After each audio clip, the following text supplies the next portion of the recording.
जब आराध्या बहू बनकर घर आई तो उसके साथ सुमित्रा जी का मुंह फूला हुआ था, क्योंकि आराध्या के पति अभिनव ने एक शादी में उसे देखा था और पसंद कर बैठा था। और उसने अपने माँ के सामने जिद पकड़ ली थी कि वह शादी करेगा तो केवल आराध्या से ही करेगा। सुमित्रा जी को तो किसी बड़े घराने की लड़की को अपनी बहू बनाकर मोटा दहेज लाना चाहती थी, लेकिन अभिनव की जिद के कारण उन्हें आराध्या को ही अपने घर की बहू बनाना पड़ा था। लेकिन वह आराध्या से जरा भी खुश नहीं थी। वह सोचती थी, अगर इस लड़की के लिए अभिनव ने शादी से पहले से ही इतनी जिद पकड़ ली है, तो पता नहीं शादी के बाद यह लड़का इस लड़की के चक्कर में पड़कर क्या क्या करेगा। बहू हो 1 मिनट में ही अपने बेटे को अपना बना लेगी और उसे मेरे खिलाफ कर देगी। यही सब सोच सोचकर शुरुआत से ही वह बहू को अपनी मुट्ठी में रखने के लिए उसके लिए तरह तरह के नियम बनाने में जुट गई। आराध्या ने सोचा कि अभी तो शुरुआत है, तो सास का दिल जीतने के लिए उनके बनाए हुए नियमों को मानती चली गई।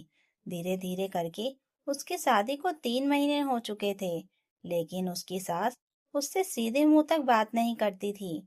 आराध्या हर तरह से अपनी सास का ध्यान रखने की कोशिश करती थी, उनके खाने पीने का ध्यान रखती थी। उनकी तबीयत खराब होने पर उनके कमरे में ही बैठी रहती थी, लेकिन फिर भी वह उसके साथ उसे परेशान करने के तरह तरह के बहाने ढूंढती रहती थी। आराध्या जब भी अपने कमरे में आराम करने के लिए जाती थी, तो उसकी सास भी उसके साथ उसके कमरे में आ जाती थी और कहती थी कि बहू, मुझे तुम्हारे बिस्तर पर लेटना है। तुम्हारे कमरे की खिड़की से ज्यादा अच्छी हवा आती है, मेरे कमरे में बहुत गर्मी लगती है। आराध्या किनारे हटने लगी तो उसकी सास नाराज होते हुए बोली, सास के सामने तुम कैसे लेटोगी? तुम उठकर उधर कुर्सी पर जाकर बैठो। आराध्या चुपचाप वहां से उठ गई। एक दिन आराध्या ने कहा, मम्मी जी, अगर आप यहाँ आराम कर रही हैं तो मैं आपके कमरे में आराम कर लूँ क्या? तो उसकी सास गुस्से में कहने लगी कि वह कमरा तुम्हारे ससुर का है, यानी कि वह बिस्तर तुम्हारे ससुर जी का भी था। तुम अपने ससुर जी के बिस्तर पर कैसे बैठ सकती हो? आराध्या परेशान हो गई थी कि आखिर आराम करे तो कहाँ करे। किसी तरह वह दिन काट रही थी। एक दिन उसकी कमर में बहुत तेज दर्द हो रहा था। वह जैसे ही काम खत्म करके कमरे में लेटने के लिए आई, तो उसने देखा कि उसके बिस्तर पर उसकी सास लेटी हुई थी। आराध्या कहने लगी, मम्मी जी, आज मेरी कमर में दर्द हो रहा है, मुझे थोड़ी देर लेटने दीजिए ना। तो उसकी सास कहने लगी, मैं यहाँ लेटी हूँ ना, तो मेरे सामने कैसे लेट सकती हो? एक ही बात तुम्हें बार बार क्यों बतानी पड़ती है बहू? तुम इतनी भुलक्कड़ हो क्या? आराध्या की आंखों में आंसू आ गए।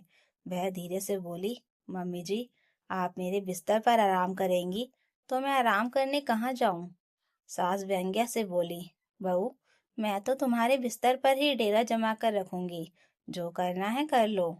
आराध्या की कमर में बहुत तेज दर्द हो रहा था और उसे लेटने का बहुत मन कर रहा था, मगर उसकी सास उसे उसके ही बिस्तर पर लेटने नहीं दे रही थी।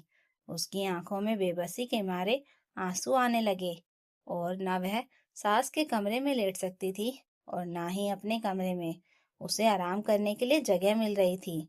उसकी सास जानबूझकर उसे परेशान करने के लिए ऐसा कर रही थी।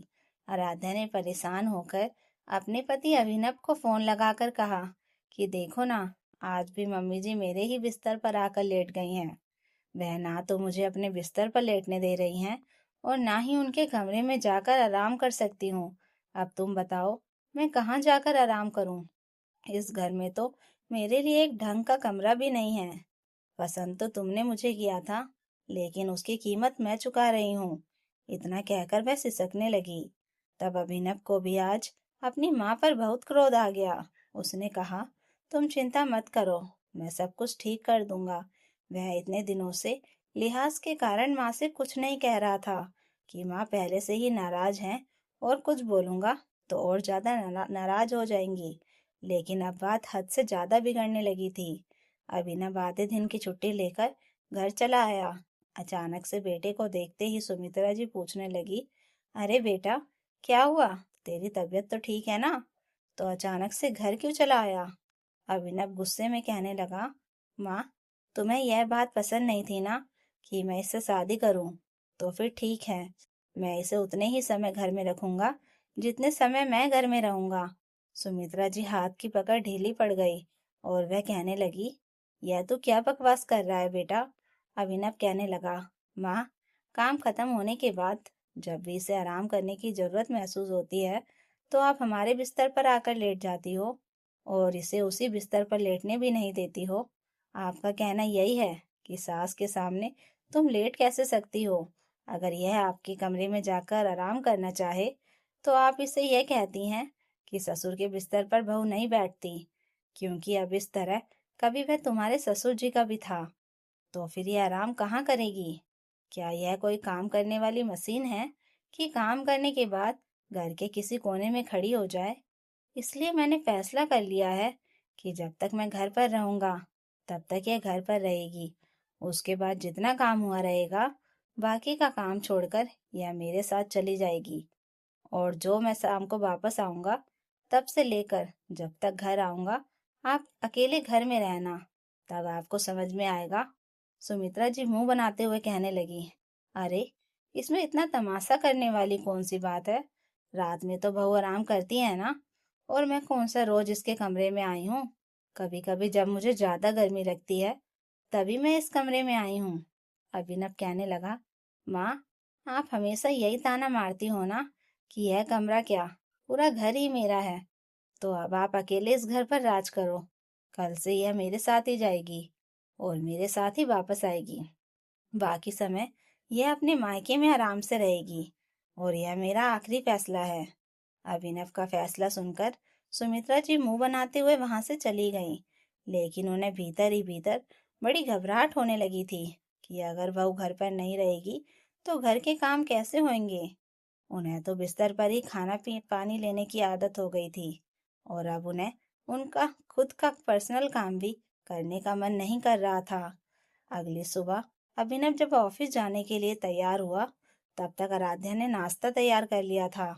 उसने भी पति के साथ बैठकर नाश्ता किया और उसकी बाइक पर बैठकर अपने मायके चली गई। अभिनव उसे मायके छोड़कर अपने ऑफिस चला गया। दोपहर का खाना अभी तक तैयार नहीं हुआ था।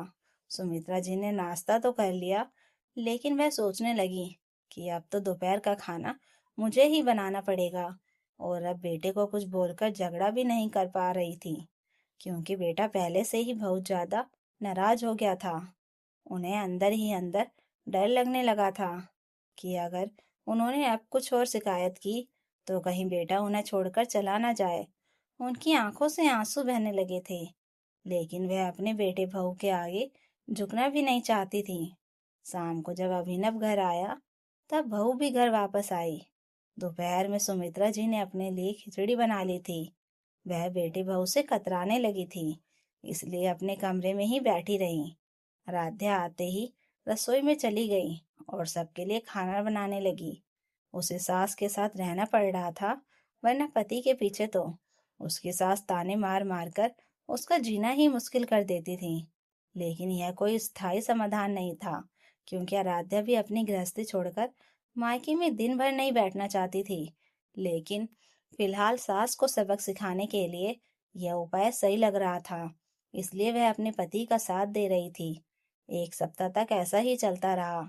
सुमित्रा जी दोपहर में जब आराम करने के लिए लेटती थीं और दरवाजे पर कोई आ जाता था तो उन्हें उठकर दरवाजा खोलना पड़ता था। दोपहर का खाना भी अब उन्हें खुद बनाना पड़ रहा था।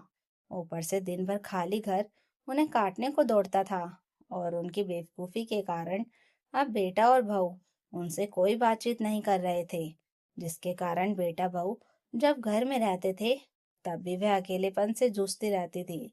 आखिरकार एक सप्ताह के अंदर ही उनकी अकड़ ढीली हो गई। अगली सुबह जब आराध्या अभिनव के साथ बाहर जाने लगी तो सुमित्रा जी ने आराध्या का हाथ पकड़ते हुए कहा, बहुत ही नरम स्वर में कहा, सुनो बहू, आज तो मायके मत जाओ।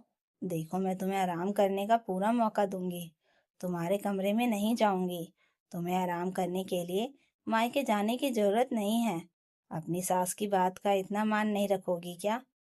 आखिर मैं तुमसे बड़ी हूँ। अभिनव ने आंखों ही आंखों में आराध्या की ओर देखा तो आराध्या ने धीरे से मुस्कुराकर उसकी ओर देखा और अपनी सास से बोली, मम्मी जी, आज मैं मायके नहीं जाती हूँ। यहीं पर रुक कर देखती हूँ कि घर का माहौल कैसा रहता है। अभिनव भी कहने लगा, ठीक है ना, अगर तुम चाहती हो तो मैं आज आराध्या को साथ लेकर नहीं जाता हूँ, लेकिन अगर कुछ गड़बड़ हुई तो फिर से वही सब वापस करना पड़ेगा। इतना कहकर वह ऑफिस जाने के लिए निकल गया। आज आराध्या को बहुत अच्छा महसूस हो रहा था, क्योंकि सास घर के कामों में उसकी मदद भी कर रही थी और उससे थोड़ी बहुत हल्की फुल्की बातचीत भी कर रही थी, जिसके कारण आराध्या को बहुत प्रसन्नता महसूस हो रही थी। काम खत्म होने के बाद जब आराम करने का समय हुआ तो सुमित्रा जी अपने कमरे में आराम करने के लिए चली गई और आराध्या भी अपने कमरे में आकर बिस्तर पर लेट गई। आज उसे बहुत सुकून मिल रहा था, क्योंकि उसे घर और उसकी सास ज्यादा ही अपनेपन से भरे हुए महसूस हो रहे थे। उस दिन के बाद से सुमित्रा जी ने कभी भी बहू को परेशान नहीं किया, क्योंकि उन्हें समझ में आ चुका था कि अगर उन्होंने ज्यादा जोर जबरदस्ती की या बहू को परेशान किया तो शायद बेटा अपनी अलग राह बना ले। अभिनव भी बहुत खुश था, क्योंकि उसकी तरकीब काम कर गई थी। तो दोस्तों, अगर आपको यह कहानी अच्छी लगी हो तो कमेंट करके जरूर बताइएगा और नई कहानियों के लिए चैनल को सब्सक्राइब जरूर कर लीजिएगा। Thank you for watching.